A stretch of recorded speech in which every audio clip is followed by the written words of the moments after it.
বিশ্ব সংবাদে আপনাকে স্বাগত। শুরুতেই জানাবো হাতে পাওয়া সর্বশেষ আন্তর্জাতিক সংবাদের শিরোনাম, পরে বিস্তারিত।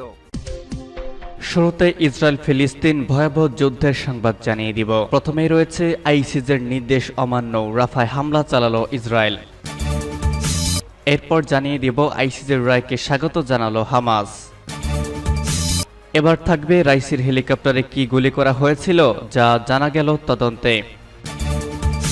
আরও থাকবে উত্তর কোরিয়া সফরের প্রস্তুতি নিচ্ছেন পুতিন। এবং সর্বশেষ জানিয়ে দিব গাজায় কোরআন পড়াচ্ছেন ইসরায়েলি সেনারা। আইসিজের নির্দেশ অমান্য, রাফায় হামলা চালালো ইসরায়েল। গাজার রাফায় অবিলম্বে সামরিক অভিযান বন্ধ করতে ইসরায়েলকে নির্দেশ দেয় আন্তর্জাতিক বিচার আদালত আইসিজে। এই নির্দেশ অমান্য করে কয়েক মিনিটের মধ্যেই রাফায় হামলা চালিয়েছে ইসরায়েলি বাহিনী। শুক্রবার রাফার সাবৌডা শরণার্থী শিবিরে যুদ্ধবিমান থেকে হামলা চালানো হয়। খবর বিবিসির। বিবিসি জানায় আইসিজের রায় ঘোষণার কিছুক্ষণ পরই রাফা শহরের কেন্দ্রে অবস্থিত সাবৌরা ক্যাম্পে দফায় দফায় বিমান হামলা চালিয়েছে ইসরায়েলের জঙ্গি বিমান।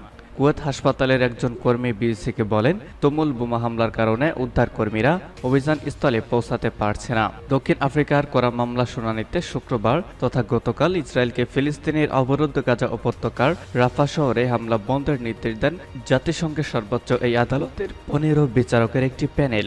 একই সঙ্গে রাফার মিশর সীমান্ত ক্রসিং মানবিক ত্রাণ প্রবেশের জন্য খুলে দেওয়া, গাজায় তদন্তকারীদের প্রবেশ নিশ্চিত করা এবং ফ্যাক্ট ফাইন্ডিং মিশনকে গাজায় ঢোকার অনুমতি দেওয়ার নির্দেশ দিয়েছেন আইসিজে। তবে আইসিজের এই রায় ইসরায়েল প্রত্যাখ্যান করেছে বলে জানিয়েছে বার্তা সংস্থা রয়টার্স। ইসরায়েল বলছে তাদের জনগণকে সুরক্ষা দেওয়ার অধিকার আছে তাদের। ইসরায়েলের প্রধানমন্ত্রী বেঞ্জামিন নেতানিয়াহু ইসরায়েলের বিরুদ্ধে আনা গণহত্যার অভিযোগ মিথ্যা বলে প্রত্যাখ্যান করেছেন। এদিকে রায় আইসিজের প্রধান বিচারপতি নওয়াফ সালাম বলেন, রাফায় তাৎক্ষণিকভাবে ইসরায়েলের যে কোনো হামলা বন্ধ করতে হবে। রাফায় ইসরায়েলের হামলা বন্ধের দাবি নিয়ে আন্তর্জাতিক বিচারিক আদালতের দ্বারস্থ হয় দক্ষিণ আফ্রিকা।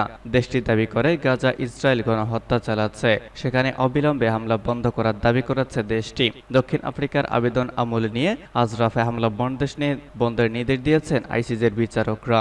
আদালতের বিচারকরা বলেছেন, ইসরায়েল গাজার বাসিন্দাদের নিরাপত্তার ব্যাপারে যেসব প্রতিশ্রুতি দিয়েছে এবং রাফা থেকে বাসিন্দাদের সরিয়ে নেওয়ার ক্ষেত্রে যে প্রক্রিয়া ব্যবহার করছে সেটিতে তারা সন্তুষ্ট নন। ব্রিটিশ সংবাদ মাধ্যম বিবিসি জানিয়েছে, আজ আন্তর্জাতিক বিচার আদালত যে নির্দেশ দিয়েছে সেটি দেওয়া হয়েছে মূলত যেন গাজার সাধারণ মানুষের অবস্থার আর অবনতি না ঘটে।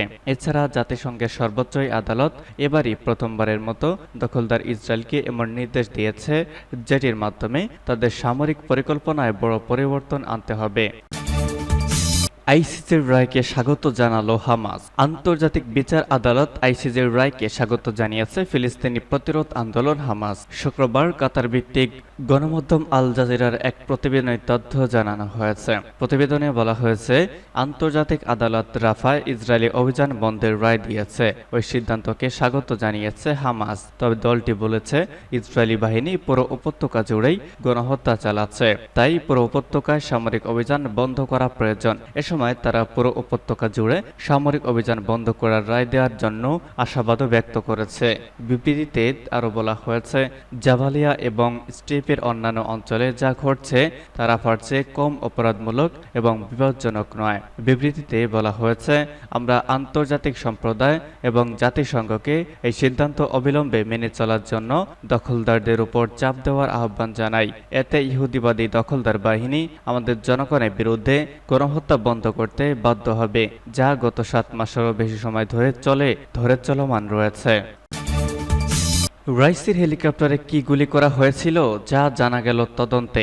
ইরানের প্রেসিডেন্ট ইব্রাহিম রাইসির হেলিকপ্টার দুর্ঘটনায় মৃত্যু অনেক রহস্যের জন্ম দিয়েছে। যদিও ইরান শুরু থেকে একে বৈরী আবহাওয়াজনিত দুর্ঘটনা বলেই দাবি করে আসছে। এবার ইরানের সামরিক বাহিনীর প্রকাশ করা তদন্ত প্রতিবেদনে জানা গেছে, রাইসিকে বহনকারী হেলিকপ্টারে হামলা কিংবা গুলি করার কোনো আলামত পাওয়া যায়নি। ওই প্রতিবেদনে বলা হয়েছে, প্রাথমিক তথ্যের ভিত্তিতে একে দুর্ঘটনা বলেই মনে হয়েছে। ওই তদন্ত প্রতিবেদনে জানানো হয়েছে, হয়েছে। সোমবার ঘটনাস্থল পরিদর্শন করেছিল তদন্তকারীরা। তারা ঘটনাস্থল থেকে গুরুত্বপূর্ণ তথ্য সংগ্রহ করেছেন। রাইসিকে বহনকারী হেলিকপ্টারটি পূর্ব নির্ধারিত পথ দিয়েই যাচ্ছিল।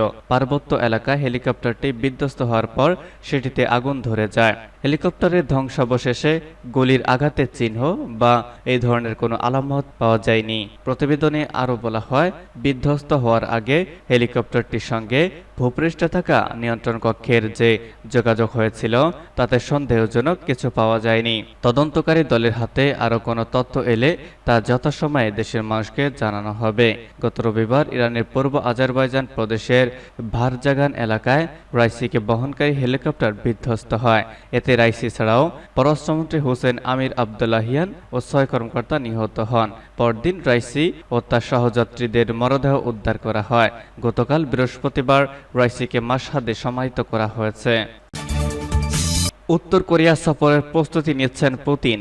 রাশিয়ার প্রেসিডেন্ট ভ্লাদিমির পুতিন উত্তর কোরিয়া সফরের প্রস্তুতি নিচ্ছেন। শুক্রবার রাশিয়ার রাষ্ট্রীয় বার্তা সংস্থা AIA নিউজ থেকে এই তথ্য জানায় ক্রেমলিন। পুতিনের মুখপাত্র দিমিত্রি পেসকভ জানিয়েছেন, অনেক আগেই উত্তর কোরিয়ায় রাষ্ট্রীয় সফরের আমন্ত্রণ পেয়েছিলেন রুশ প্রেসিডেন্ট। সফরের প্রস্তুতি চলছে, আমরা যথাসময়ে সফরের তারিখ ঘোষণা করব। রাশিয়া ইউক্রেন যুদ্ধ শুরুর পর থেকে রাশিয়ার সঙ্গে সম্পর্ক আরও ঘনিষ্ঠ করার চেষ্টা করতে থাকেন উত্তর কোরিয়া প্রেসিডেন্ট কিম জং উন। গত বছরের সেপ্টেম্বরে পুতিনের সঙ্গে বৈঠকের জন্য রাশিয়া সফর করেছিলেন কিম। উত্তর কোরিয়ার সর্বোচ্চ এই নেতার জন্য সেটি ছিল একটি বিরল বিদেশ ভ্রমণ। সফরে মূলত পুতিনকে উত্তর কোরিয়া সফরের আমন্ত্রণ জানান কিম জং উন। এমন আমন্ত্রণের জন্য তাকে ধন্যবাদ জানিয়েছিলেন রুশ প্রেসিডেন্ট। চলতি বছরের শুরুর দিকে ক্রেমলিন মুখপাত্র দিমিত্রি পেসকভ জানিয়েছিলেন, পুতিন শীঘ্রই পিয়ংইয়ং সফরের ইচ্ছা প্রকাশ করেছেন, তবে কখন এই সফর হবে তা এখনও নির্ধারণ হয়নি।